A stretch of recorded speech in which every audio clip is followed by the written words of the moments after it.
Hello everyone, so my name is Kuldeep Singh Rathore. Welcome in gate वाला platform. तो guys, आज की जो वीडियो है आप लोगों के लिए काफ़ी ज़्यादा यूजफुल रहने वाली है।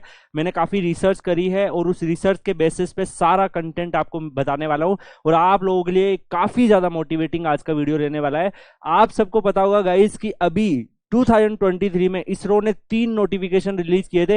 एक नोटिफिकेशन में उन्होंने गेट के बेसिस पे बच्चों को लिया था। गेट 2021 और 22 के हिसाब पे जिनका स्कोर अच्छा था उन बच्चों को बुलाया गया था।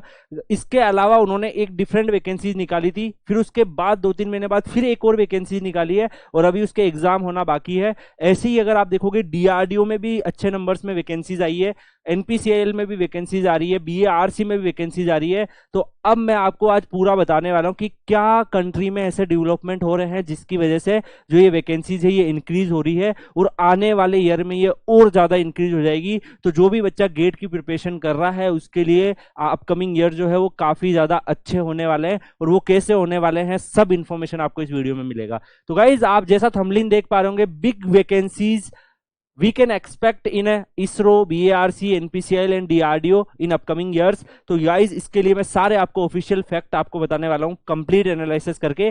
यहां पर अगर आप देखेंगे न्यूज आपको दिख रहा है, Indian to travel to moon sun mission and more ISRO's upcoming big plans. तो गाइज, यहाँ पे आप सबको पता होना चाहिए, हाल फिलहाल आपने काफी ज्यादा न्यूज सुने होंगे कि चंद्रयान 3 जो है वो लॉन्च हुआ था।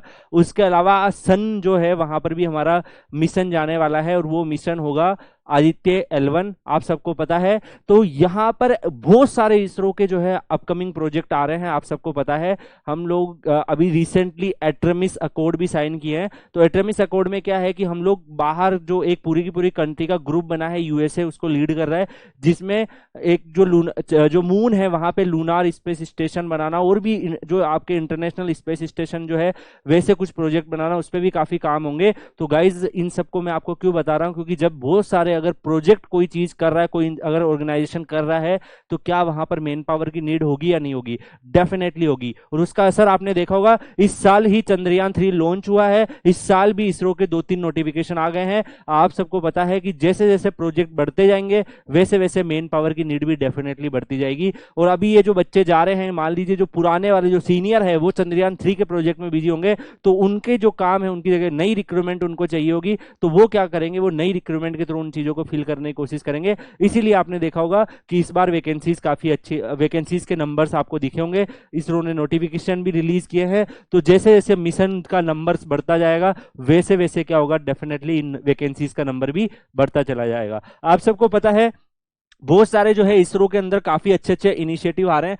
आदित्य L1 मिशन चल रहा है, निसार जो है आप सबको पता है, निसार मिशन है जिसमें इंडिया और यूएसए ने काम कर रहे हैं। उसके अलावा स्पेडेक्स है, ठीक है। मंगलयान 2 भी हमारा अभी प्रोसेस में चल रहा है, जिसमें हम लोग वापस वहां पे ऑर्बिटर भेजने वाले हैं और भी बहुत सारी चीजें होगी।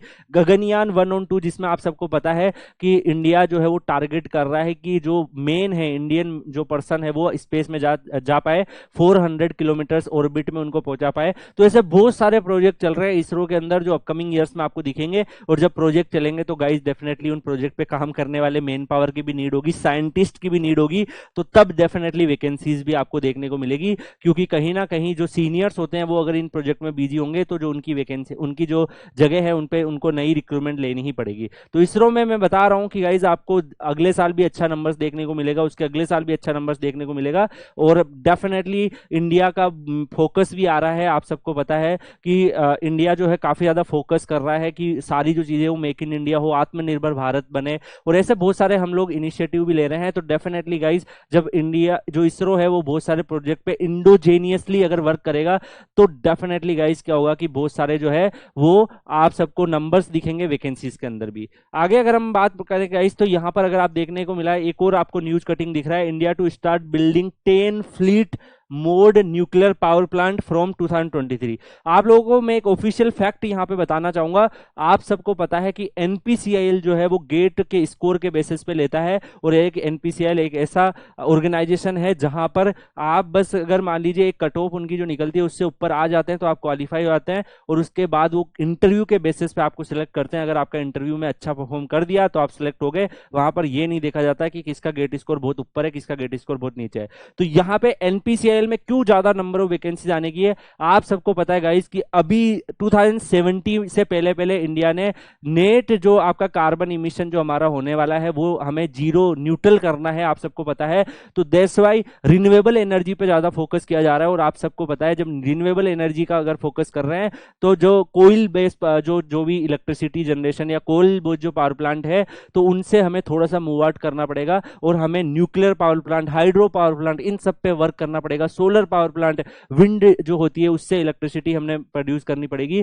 तो ये जो चीजें हैं इन डोमेन में काफी ज्यादा ग्रोथ देखने को मिलेगी। इवन इलेक्ट्रिक व्हीकल पे भी वर्क जो है काफी ज्यादा बढ़ेगा। तो गाइज इसी फैक्ट पे मैं आपको बता दूं कि जब एनपीसीआईएल के अंदर अगर इतने सारे पावर प्लांट बन रहे हैं, न्यूक्लियर पावर प्लांट बन रहे हैं, तो क्या बताओ 10 जो न्यूक्लियर पावर प्लांट अगर बनेंगे तो उनको मैनेज करने के लिए मेन पावर की नीड होगी या नहीं होगी? आप खुद बताइए। डेफिनेटली होगी। जब मेन पावर की नीड होगी वहां पे बहुत सारे, आप सबको पता है एक न्यूक्लियर पावर प्लांट को मैनेज करने के लिए कितने सारे इंजीनियर्स की रिक्वायरमेंट होती है। तो डेफिनेटली आपको नंबर्स दिखेंगे। जैसे जैसे ये पावर प्लांट बिल्ड होते जाएंगे वैसे वैसे आपको नंबर्स ऑफ वैकेंसीज भी देखने को मिलेगी। एनपीसीआईएल हर साल अच्छे नंबर्स में रिक्रूटमेंट करता है। अपकमिंग ईयर जो 2024 है 25 है इसमें और भी बड़ा नंबर्स आपको देखने को मिलेगा।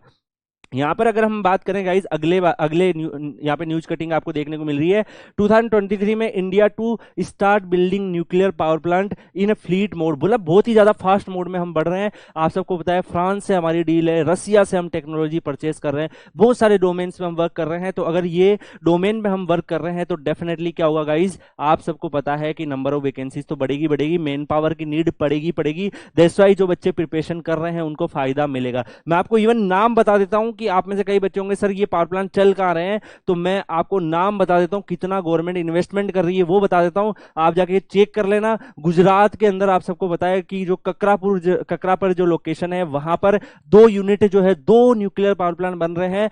अगर आप देखेंगे 3 और 4 यहाँ पे आपको नंबर्स उनका दिख रहेगा। राजस्थान के राउतबाटा में भी 2 यूनिट और पावर प्लांट के बन रहे हैं। तमिलनाडु में आपको देखोगे कुंडकलम एंड कल्पकलम में अगर आप देखोगे तो यहाँ पे भी 3 पावर प्लांट बन रहे हैं। ठीक है, इसके अलावा यहाँ पे हरियाणा में जो गोरखपुर है वहां पे पावर प्लांट 2 यूनिट बन रहे हैं। और ये इनकी कैपेसिटी भी अगर आप देखोगे तो गुजरात वाले की 700 मेगावाट की कैपेसिटी है, 2 यूनिट बनेगी। राजस्थान में भी 700 यूनिट की 2 पावर प्लांट आपके यहाँ पे बन रहे हैं। 1000 यूनिट के 2 पावर प्लांट तमिलनाडु के कुड़ाकलम में बन रहे हैं। और यहाँ पे कल्पकलम में अगर आप देखोगे तो 500 यूनिट का 1 पावर प्लांट बन रहा है। हरियाणा में 700 के 2 पावर प्लांट बन रहे हैं। और इनकी अगर आप कॉस्ट भी देखोगे तो इस लेवल का पैसा देखो 11,000 यहाँ पे अगर आप देखो 11,459 करोड़ का इन्वेस्टमेंट हुआ है इस प्रोजेक्ट के लिए। ऐसे ही बाकी अगर आप देखोगे जो तमिलनाडु है उसके लिए 39,849 का इन्वेस्टमेंट हुआ है। तो इतना अगर इन्वेस्टमेंट हो रहा है, उस पावर प्लांट को बिल्ड किया जा रहा है, हम दूसरी कंट्री से भी हम अगर डील कर रहे हैं तो इन पावर प्लांट को मैनेज करने के लिए मेन पावर की नीड होगी। और जो सीनियर्स होंगे वो मान लो यहाँ पे हायर पोस्ट पे जाएंगे तो जो जूनियर्स होंगे उनके लिए भी ओपनिंग होगी। और जब नए रिक्रूटमेंट होगी तो डेफिनेटली गाइस गेट के थ्रू ही एनपीसीआईएल लेता है। तो आप लोगों के लिए अच्छे नंबर्स आपको देखने को मिलेंगे। जैसे जैसे ये पावर प्लांट के ऊपर फ्लीट मोड मतलब काफी फास्ट प्रोसेस में इन पर काम चल रहा है, क्योंकि हम लोगों का जो कमिटमेंट हमने किया था सीओपी के अंदर, अगर आप देखोगे कॉन्फ्रेंस होती है, सीओपी होती है, उसके अंदर क्या होता है कि हम लोगों ने कमिटमेंट किया था कि 2070 से पहले हम कार्बन न्यूट्रल बन जाएंगे। तो दैट्स व्हाई इन सब के ऊपर इंडियन गवर्नमेंट को काम करना ही पड़ेगा अगर वो पूरे इंटरनेशनल वर्ल्ड में हमारी जो कमिटमेंट है उसको मेंटेन करना है। तो दैट्स व्हाई जो रिन्यूएबल सेक्टर है और ये वाला जो सेक्टर है न्यूक्लियर पावर वाला सेक्टर है, डेफिनेटली यहाँ पर काफी फास्ट मोड में काम होने वाला है। और उससे क्या होगा कि नंबर ऑफ वैकेंसीज भी डेफिनेटली बढ़ेगी। मेन पावर की नीड तो आपको पता है होने ही वाली है। इसके अलावा अगर हम बात करें गाइस, आप सबको पता है बीएआरसी के अंदर भी काफी ज्यादा वैकेंसीज आ रही है। उसके अंदर तो हर साल रिक्रूटमेंट होती है, वो नंबर्स भी बढ़ेंगे, वो मैं अभी आपको फैक्ट बताऊंगा। उससे पहले मैं डीआरडीओ के बारे में आपको बता दूं। डीआरडीओ में क्यों, क्योंकि आप सबको पता है गाइस जो इंडिया है वो कितना ज्यादा जो है बाहर से इंपोर्ट करता है। अगर हम देखें हमारी जो आर्मी की साइज है, नेवी की साइज है, वो वर्ल्ड में एक अच्छी पोजीशन टॉप 5 में पोजीशन रखती है। इसके अलावा आप सबको पता है कि हम लोग काफी ज्यादा जो है बाहर से हथियार वेपन्स खरीदते हैं। आप सबको पता है आर्टिलरी खरीदते हैं, बहुत सारे हम न्यूक्लियर वारहेड खरीदते हैं, बहुत सारी चीजें हमने खरीदी। आप सबको पता है राफेल खरीदा है फ्रांस से। तो ऐसे बहुत सारे हम लोग बाहर से खरीद रहे हैं। लेकिन अब क्या चल रहा है, अब गवर्नमेंट एक फोकस कर रही है कि हम ये सारी की सारी चीजें जो है वो इंडिया में ही डेवलप करें। जैसे जैसे कि आप सबको पता है तेजस हो गए, ऐसे बहुत सारी सुखोई हो गए, ऐसे बहुत सारे एयरक्राफ्ट वगैरह, यूएवी जो अनमैन्ड एयर व्हीकल है, ऐसे बहुत सारी जो चीजें हैं वो हम यहीं पे डेवलप करने की कोशिश कर रहे हैं। तो उसको अगर हम यहाँ पे डेवलप करेंगे, उनका प्रोडक्शन करेंगे, उनके ऊपर नई रिसर्च करेंगे, तो डेफिनेटली गाइज उसके लिए मेन पावर की नीड तो पड़ेगी। इसलिए मैं आपको बता दूं कि डीआरडीओ जो है उसमें भी हर साल रिक्रूटमेंट आना स्टार्ट हो गई है। पिछले साल भी अच्छे नंबर्स ऑफ वैकेंसीज आई थी, इस साल भी आई है और आगे इसका नंबर बढ़ता ही चला जाएगा, क्योंकि हम लोगों को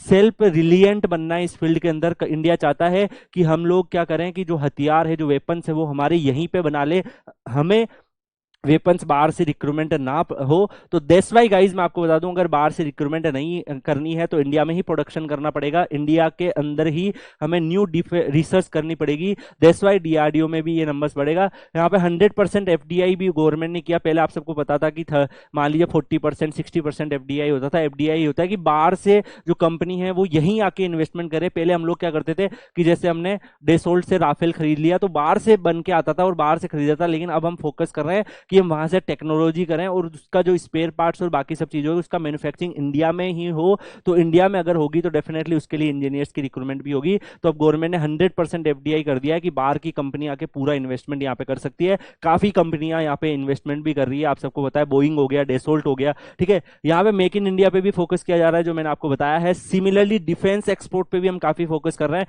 आप सबको पता है कि रिसेंटली सिंगापुर को हमने बर्मोस मिसाइल दी थी। ऐसे बहुत सारी चीजें हम लोग आउटर कंट्री को देने की कोशिश कर रहे हैं, जो अफ्रीकन कंट्री हो गई या फिर जो साउथ ईस्ट कंट्री हो गई। यहां पर हम लोग क्या कर रहे हैं, जो इंडिया में जो चीजें मैन्युफैक्चर होती है उसको हम बाहर एक्सपोर्ट करने की कोशिश कर रहे हैं और वहां से हम लोग रिवेन्यू जनरेशन के ऊपर फोकस कर रहे हैं। हमारा जो बाहर जो हमारी मनी जो है उसको बढ़ाने की कोशिश कर रहे हैं। तो गाइज डेफिनेटली अगर हम एक्सपोर्ट पे फोकस करेंगे तो नॉट ओनली इंडिया के यूजेस के लिए बल्कि बाहर सप्लाई करने के लिए भी बहुत सारा प्रोडक्शन करना पड़ेगा, बहुत सारी रिसर्च करनी पड़ेगी। तो डेफिनेटली डीआरडीओ के अंदर मेन पावर की रिक्रूटमेंट होगी और आने वाले ईयर्स में आपको अच्छे नंबर्स ऑफ वैकेंसीज देखने को मिलेगा डीआरडीओ के अंदर भी। बीआरसी के बारे में मैं आपको बता दूं गाइज, बीआरसी हर साल रिक्रूटमेंट करता है और जब न्यूक्लियर पावर प्लांट कोई बनता है तो डेफिनेटली गाइज यार उसके ऊपर रिसर्च तो होती है, बहुत सारे न्यू डेवलपमेंट होते हैं। आप सबको पता है प्रेशराइज टाइप के न्यूक्लियर रिएक्टर होते हैं, बॉयलर, बहुत सारी चीजों में रिसर्च होती है। तो मेन पावर की रिक्रूटमेंट होगी। तो डेफिनेटली गाइज मैंने आपको इस वीडियो के थ्रू पूरा एक आइडिया दिया है कि अगर आप लोग एक इन चीजों के बारे में आपको कोई अवेयर भी नहीं करता है, आप लोग बस प्रिपरेशन करते हो, आपको इवन पता भी नहीं होता है कि पीछे चल क्या रहा है, किस सेक्टर में आपको मेहनत करनी चाहिए। दैट्स व्हाई मैं आपको बता दूं कि आपको डिमोटिवेट करने वाले लोग बहुत सारे मिलेंगे, लेकिन मैं आप लोगों को यहाँ पे प्रोवाइड कर रहा हूँ एक रियल फैक्ट और इन्फॉर्मेशन विद रिसर्च के साथ। सारे फैक्ट आप अगर एनालाइज करेंगे तो आपको पता चलेगा यार वैकेंसीज बढ़ेगी, चाहे कोई भी गवर्नमेंट जो है वो पावर में रहे, लेकिन एक इंडिया जो कंट्री है उसका जो एम है वो सारी गवर्नमेंट उसको फुलफिल करने की कोशिश करती है। एक ये होता है कि कोई स्लो होता है, कोई फास्ट होता है, बट ओवरऑल मैं आपको बता दूं कि जो नंबर्स ऑफ वैकेंसीज है वो बढ़ने के पूरे चांसेस है। इन सारे फैक्ट को आप खुद एनालाइज कर सकते हो। आप मैंने बहुत ज्यादा आप लोगों के लिए रिसर्च करी है कि आप लोगों को एक प्रॉपर तरीके से डायरेक्शन मिले, आपको पता रहे कि एक्चुअली में बिहाइंड द सीन होता क्या है। और अगर आप लोग गेट की प्रिपरेशन कर रहे हैं बहुत अच्छे तरीके से, तो ये सारी जो अपॉर्चुनिटी आप सबको पता है, चाहे इसरो में भी अगर आप गेट की प्रिपरेशन से इसरो निकाल सकते हैं, बीआरसी में गेट स्कोर से लेते हैं, डीआरडीओ गेट स्कोर से लेता है, एनपीसीएल गेट स्कोर से लेता है, सब में आप जा सकते हैं, इवन आप साइंटिस्ट तक बन सकते हैं। तो यार गेट की प्रिपरेशन रियली वर्थी है। डिमोटिवेट करने वाले लोग बहुत मिलेंगे आपको, लेकिन आपको एक रियल फैक्ट और इन्फॉर्मेशन के साथ मोटिवेट करने वाले लोग बहुत कम मिलेंगे। तो आप लोग बताइएगा कैसा रहा आपका ये वीडियो, ये रिसर्च और इन्फॉर्मेशन कैसे रही, और आपने जो एक यूनिक वर्ड दे रखा है वो भी कमेंट में दिखाइएगा जरूर। आप लोग टेलीग्राम चैनल भी ज्वाइन कर सकते हैं, कुलदीप सर _PW। वहां पर मैं आप लोगों को ऐसे ही बहुत सारे यूजफुल वीडियोस प्रोवाइड करता हूँ, बहुत सारी गाइडलाइन आपको प्रोवाइड करता हूँ, एंड जो भी आप लोगों के लिए अपॉर्चुनिटीज आती है, नोटिफिकेशन आते हैं, वो भी मैं आपको प्रोवाइड करता हूँ। तो वहां पे आप उस स्टूडेंट कम्युनिटी का पार्ट आप बन सकते हैं, उसके लिए आप ज्वाइन करिए Kuldeep sir _PW Telegram channel. इसी के साथ इस वीडियो को यहीं पे एंड करते हैं, मिलते हैं नेक्स्ट वीडियो में, तब तक के लिए good bye, thank you so much, take care.